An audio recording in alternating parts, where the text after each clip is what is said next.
ফুলই পরাবো, তাহলে গায়ে হাত কম লাগবে। এটাই রেখে দিবা, রেখে দিয়ে একটু ঝাড়িয়ে দিবা, ঝাড়িয়ে রেখে দিবা। হ্যাপি হোলি। কালকে বাবা বলছে একটু পাড়াতে নিয়ে যাবো, বাচ্চাদের সাথে খেলে একটু নিয়ে যাবো।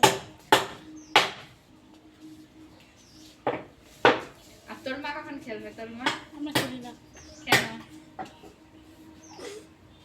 বাবা কালকে সবার ফার্স্টে বেরোনোর সময় মাকে আগে ভুল বানাবে। আমি কি করছিস? নিজের গালে বাবা। হ্যাঁ বল হ্যাপি হোলি। রঙই নাই হাতে, রাখ রং নে। মোছে খালি মোছলে মুছলে হবে না, রং থাকতে